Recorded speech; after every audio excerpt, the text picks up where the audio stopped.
Hi friends, ഇന്നൊരു chocolate കേക്കിൻ്റെ ഡെക്കറേഷനാണ്. ഓരോ ലെയറുകളും വെറ്റിയതിന് ശേഷം കുറച്ച് ചോക്ലേറ്റ് ഗനാഷും കൂടി ഒഴിച്ചു കൊടുക്കാറുണ്ട്. അങ്ങനെ കൊടുക്കുമ്പോൾ നല്ല ടേസ്റ്റ് ആയിരിക്കും കേക്കിന്.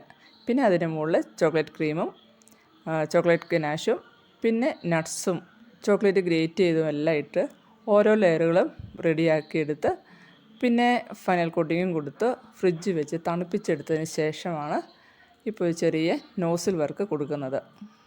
ഞാൻ ചോക്ലേറ്റ് കേക്ക് ഉണ്ടാക്കുമ്പോൾ മിൽക്ക് ചോക്ലേറ്റും ഡാർക്ക് ചോക്ലേറ്റും കൂടെ മിക്സ് ചെയ്ത ഗനാഷാണ് ചേർക്കുന്നത്. നിങ്ങൾ അങ്ങനെയാണോ? അപ്പോൾ വളരെ ടേസ്റ്റാണ് ആ കേക്കിന്, അതിൻ്റെ ക്രീമിനും. അപ്പോൾ കേക്കിന് ഓർഡർ തന്നപ്പോൾ പറഞ്ഞു കുറച്ച് മധുരം കുറയ്ക്കണമെന്ന്. എന്നാലും നമ്മുടെ ചുന്തിരിക്കുഞ്ഞുവാവിക്കും ചേച്ചിമാർക്കും കുറച്ച് ഭാഗം ചോക്ലേറ്റ് വേണ്ടേ? അവർക്ക് ചോക്ലേറ്റ് ഇഷ്ടമാണല്ലോ കുഞ്ഞു പിള്ളേർക്ക്. പിന്നെ ഗ്രാൻഡ് പേരൻസിന് കുറച്ച് ഭാഗം മതിയല്ലോ അല്ലേ? ചോക്ലേറ്റ് അവർ കുറച്ചല്ലേ കഴിക്കുള്ളൂ. അതുകൊണ്ട് അവർക്ക് വേണ്ടി ഇങ്ങനെ പ്രത്യേകം സെപ്പറേറ്റ് തിരിച്ചു വെച്ചിട്ടുണ്ട്. ചോക്ലേറ്റ് ഗനാഷ് ഒന്നും ഒഴിക്കാതെ. എങ്കിൽ ചോക്ലേറ്റിൻ്റെ ടേസ്റ്റ് ഉണ്ട് കേട്ടോ, ചോക്ലേറ്റ് കേക്ക് ആയതുകൊണ്ട്.